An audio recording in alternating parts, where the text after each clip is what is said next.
Ortografiaren lehen paragrafoa duzu pantailan. Euskara Batuaren sorrera dokumentutzat jo daiteken horretan, Euskara Batuaren erabilera eremua idatzian eta eskola munduan, irakaste lanetan kokatzen du Mitxelenak. 1978 hartan ezin zuen Mitxelenak aurreikusi ze nolako erabilera garapena izango zuen proposatzen ari zen Euskara estandarra. Zein eta zer nolakoak izango ziren Euskara Batuak bereganatuko zituen erabilera eremu berriak. Irakasle lan horietatik, kanpo zenbat idatzizko eta zenbat ahosko erregistro eta genero berritan implementatu beharko zen.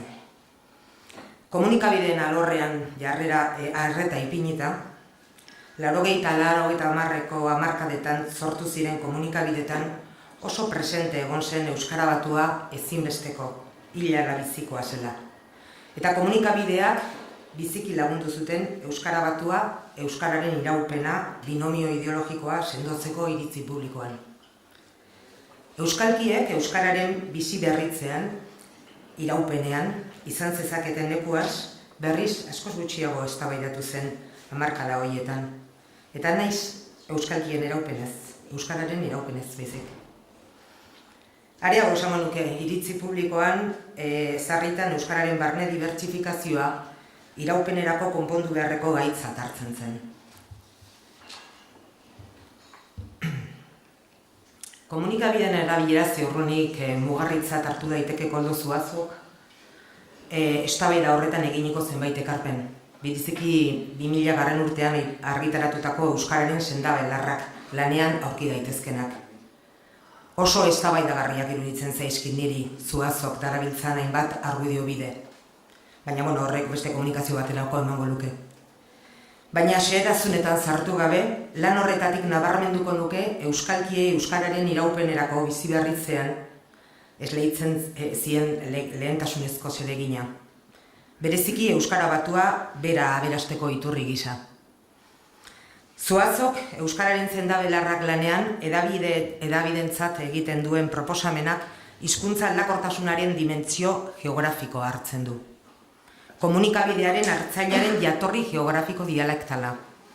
Edabide horren edatze eremua beste hitz batzuetan. Tokikoetan Euskalkia eta Tokiko Batua proposatzen du. Eta eremu zabalago hartzen dituztenetan, EITB-ren kasuan esate baterako, estandar nazionala deitzen duena. Dimentsio geografiko horren mugetan geratzen zen baita 4 urte beranduago Euskaltzandiak eginiko adierazpena. Euskalkien eta Euskara Batuaren erabilpena izeneko adierazpen horretan, hedaduraren arabera 2 komunikabide mota bereizten dira. Orokorrak eta eskualde edo herri mailakoak. Eta bereizketa hori kontuan harturik, proposatzen du hedadura orokorreko komunikabideek Euskara Batua erabiltzea. Eta herri mailako komunikabidek Euskara Batua eta Euskalkia. Komunikabideen terminotara eraman da, audientziaren jatorri geografikoa kontuan hartzeko proposatzen zaio komunikabidetako profesionalari. Audientzia hori tokian tokikoa den edo Euskal Herri mailakoa den kontuan hartzeko. Eta horren arabera Euskalkia eta edo Euskara Batua lehenesteko. 80-90ko hamarkadan sortu ziren komunikabide publiko orokorretan Euskara Batua nagusitu zen. Garai horretan komunikabidena erabilera eremu kontrolatu eta planifikatua zen. Goitik berako hizkuntza politika albideratzen zuen kontrol horrek.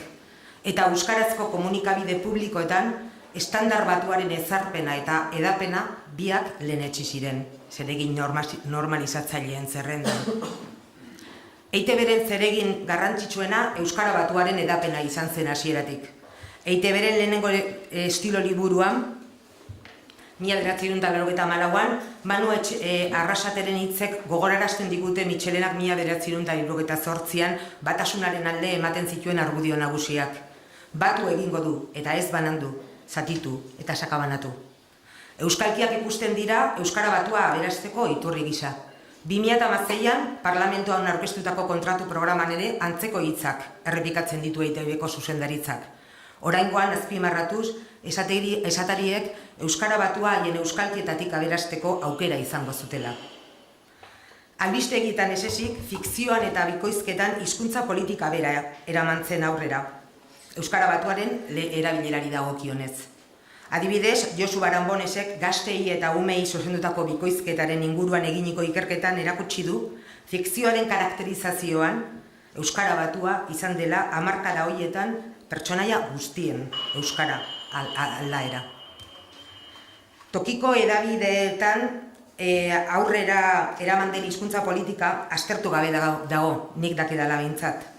Han hemen dagoen dokumentaziotik ondorioztatu daiteke askotarikoa izan dela hamarkada horietan abian jarri ziren irrati eta telebisten hizkuntza politika. Gaur esate batrako Jone Goenetxeak azaldu dizkigu batzuk.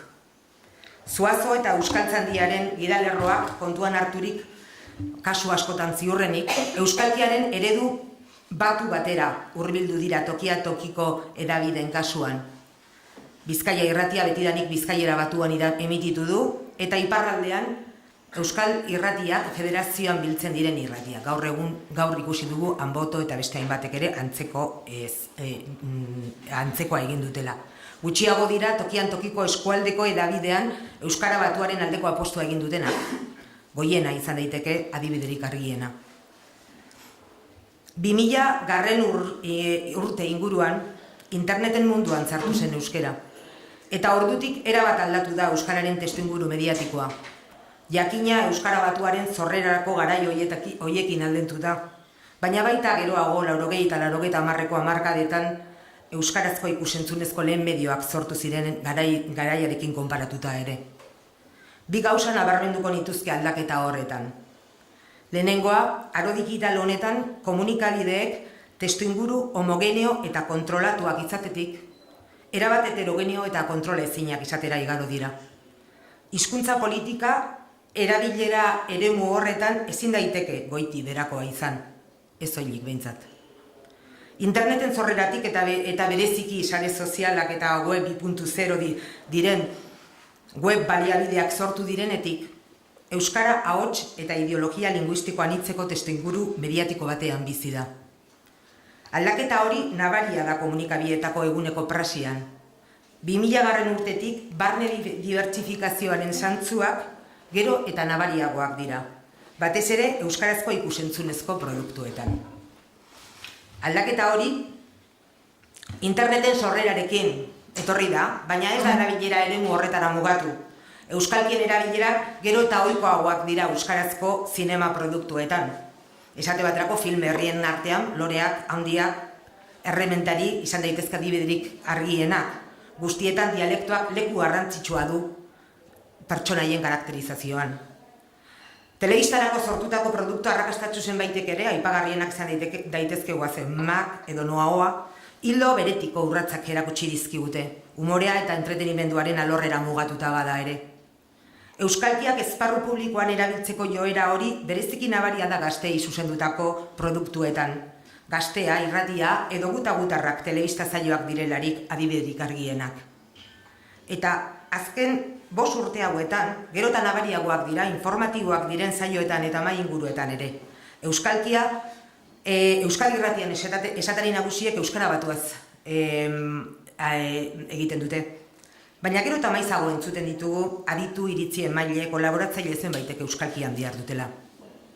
Ahosko jardunean beraz, gero eta sarriago entzuten dugu euskalkianen erabilera medio publiko zein komertzialetan. Aurretik estandarra ohiko zen genero informatibo zenbaitetan ere. Bereziki, azken 5 urte hauetan nabarmenki gora egin duela, esango nuke. Medio idatzietan, zalantzarik gabekoa da nire ustez, Euskara Batuak lortu duen anonimotasun maila handia. Catherine Wallertek, katalanaren inguruan hitz egiten digunean, termino hau erabiltzen du.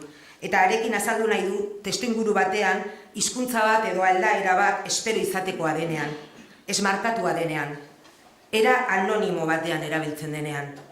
Euskara Batua idatzian esmarkatua dela, esango nuke. Ohikoena eta denok espero izatekoa. Salbuespenak sare sozialetan ikusten dugu maizen. Medio digitalen produzio eta kontsumo eredu berriek kontrolik gabeko praktika idatziak ekarri dituzte. Twitter, Facebook, Instagram, plataformen bidez esate baterako. Erabilera nitxo publiko berri hoiek atea zabaldu diete tokian tokiko hizkera bernakuloak deitzen direnei, informalak, eskodifikatuak, ez estandar gisa salkatu diren hoiei. Hizkera hoiek esparru publikoan ere erabiltzen hasi dira, baita esparru publikoko genero idatzietan ere. Adibiderik ziurenik ospetsuena da Inigo Martínez, gaur egun Atletiko jokalariarena. Inigo Martínezek Errealetik alde egin eta Atletikekin kontratua sinatu zuenean Errealeko jarratzaileei Twitterren bidez gutun hau idatzi zien. Gutuna pantailan duzuen hori. Testu hori tokiko euskeraz, Ondarruko euskeraz idatzi zuen Martínezek. Horretan ez da ezer berezirik edo aipagarririk. Twitterren munduan eta bereziki futbolaren munduan nahiko ohikoa da.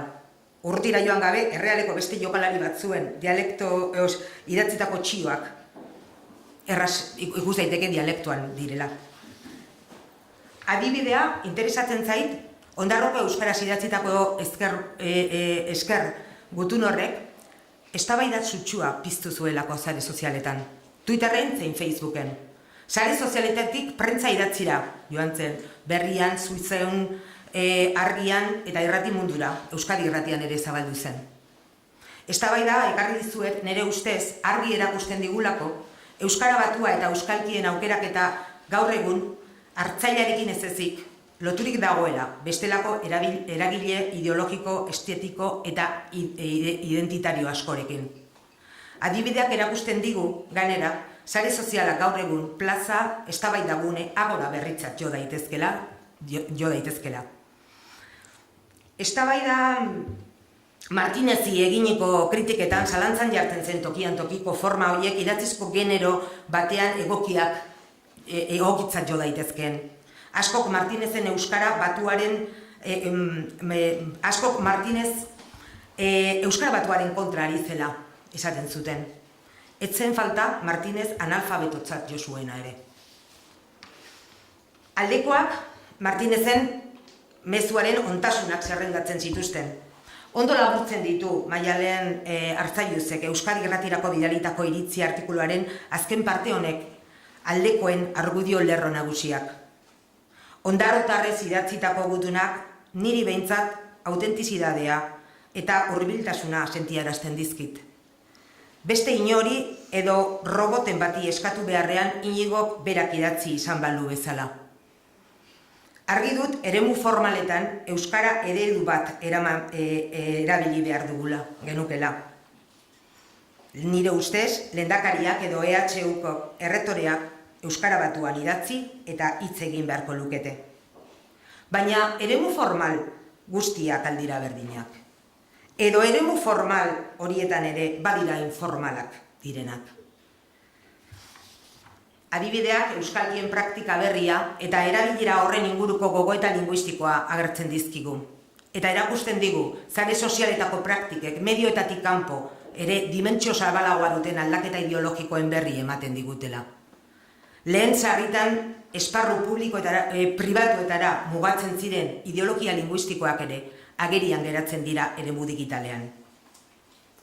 Goazen orain oso labur ideologia orokor horietara. Soziologiaren alorrean modernidade berentearra deitu da hau. Eta Nicolas Copland soziolinguista galestarraren arabera, hizkuntzaren erabileraren inguruan bereziki erreflexiboa den garaia dugu. Europa mendebalean populazioaren heziketa mailarekin lotzen du. Izan ere, paradoxa batez ohartarazten digu. Klase hartaina deitzen den gizarte taldea eta jende ikasiarena handitu eta sendotu da Europa mendebalde osoan azken hamarkadetan. Espero izatekoa zen, sendotze horrekin bat etortzea, estandar ideologiaren sendotze bat. Baina ez da hori gertatu. Ikerketek erakusten digute, dialektoekin loturiko estigmatizazioa gero eta apalagoa dela.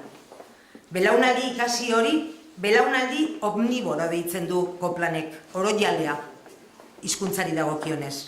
Belaunaldi oroiale horrek beste egitura ideologiko bat du. Hizkuntzaren barruko dibertsitatea eta hizkuntza nahasketak onartzen ditu. Areago positiboki balioztatzen ditu. Egitura ideologiko berri horretan hizkuntza aldaera ona kontzeptualizatzeko modua lausotu da. Lehen estandarrekin lotzen zen prestigioa. Gaur, erabilera eremu eta funtzio jakinen arabera, ez estandarrak eta estandarrak biek ere hartu dezakete prestigio maila lehentasuna. Europako hizkuntza gutxituak ez daude korrente global horietatik kanpo.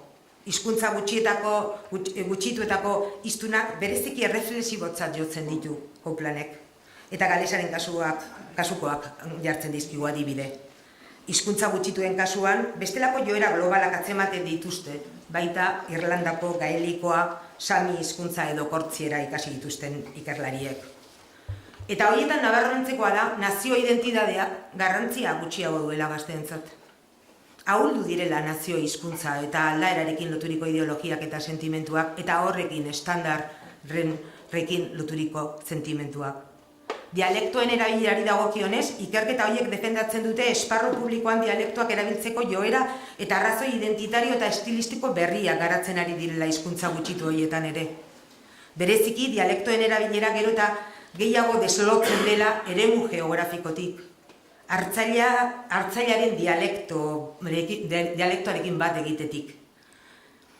Erabileraren global horietan toki geografikoak garrantzia du oraindik, baina askotan ez da erabakigarria. Dialektoa erabiltzeko arrazoia autoestetiko hutsa ere izan daiteke. Sare sozialetan esate baterako bestelako balioek hartzen dute lehentasuna. Esate baterako benetakotasuna, hurbiltasuna, prestigio handiko balioak dira komunikazio digital horretan. Maialen Arzailusek azpimarratzen duen autentizidadea. Pantaila duzue nola definitzen duen Catherine Wallater benetakotasunaren ideologia. Benetakoa da, komunitate batean egiazkotzat hartzen dena. Euskararen kasuan, benetako euskaratzat. Euskal gazteak ez daude korrente global horietatik kanpo, baina ganera, globalak diren joera horiek euskara berezko dituen beste batzuekin bat egiten dute. Azken urteotan, euskal gazteen artean jarren inguruan egin diren ikerketek erakutsi dute euskalkia, egiazko euskara binomio ideologikoa biziki sendotu dela. Euskalkiak euskal gazte identitatearen elementu garrantzitsuak dira, eta benetako euskalduna izateko ezinbestekotza jotzen dituztela. Sare sozialetan eslatzen dira zabalagoak diren korrente ideologikoiek, ez dugu ahaztu behar sare sozialak norberaren inguruko irudi bat eraikitzeko gune oso aproposak direla. Eta hizkuntzak aparteko garrantzia duela irudi horren eraikuntzan. Hasi berriak gara, komunikazioaren alorrean ideologien ikerketa honetan. Areago sare sozialen eremuari dagokionez. Eta ikusten duzuenez itsaso zabal batean murgiltzen gara edozein alderdi ikututa. Baina zerbait argi dago nere ustez. 2000 urteko hamarkadan komunikabideetarako proposatzen ziren irizpideak. Eremu geografikoaren parametroan oinarrituak berrikusi behar ditugu mundu digital berriari begira. Betiko gaia den honek, euskara batua eta euskalkien artekoak berrikusketa bat behar du. Mundu digitalean gertatzen ari diren balio komunikatibo berriak kontuan hartu ditu. Begirada berri batez, heldu nahi diogu eta horretan ari gara gure ikerketa proiektuetan, orain esate baterako eskuartean daukagun gaztezare proiektuan. Europa mendebaldearen markoan eta marko global batean ikertzen ditugu gazte praktikak. Bereziki gazteak eremu digital horretan globalagoak diren korrente ideologikoetan daudelako. Askotan gaztelania da gure erreferente bakarra, euskararen praktikak ebaluatzeko orduan. Bai, egia da, gaztelaniaz dialektoan idazten duena analfabetotzat hartuko genuke. Baina ideologia egitura berbera daukagu euskararen kasuan. Gure hipotesia ezetz da. Euskararen bilakaera ideologikoa guztiz desberdina dela. Europako beste hizkuntza gutxitu eta ez gutxituekin konpartitzen dituela bere joerak. Ikerketa hori egungo komunikabideetan sortzen ari diren erabilera nitxo berrien berezitasunak kontuan harturik egin behar ditugu. Ezin da ulertu Martinezen kasua, Twitterrek dituen berezitasun komunikatiboak eta zari horretako ohiko praktika linguistikoak sakon aztertu gabe. Bereziki garrantzitsua iruditzen zait, sare sozialak erregistro idatziak izanik, nola kokatzen ditugun hizkera maila formal ez formal kontinumean. Jardunaldi hauetan, behin eta berriro entzuten ari gara, atzera begira baino, aurrera begiratzen ari garela. Egun ditugun erronkei begira. Nire ustez erronka nagusietako bada Maialen Artzaiuzek egiten duen galdera hori, baina eremu formal guztiak aldira berdinak. Edo eremu formal honetan ere badira informalakoak direnak. Horretarago nire ustez, euskalkiak eta euskara batua haien dimentsio geografikotik harago aztertu behar ditugu. Bereziki komunikazio digital lasari garela.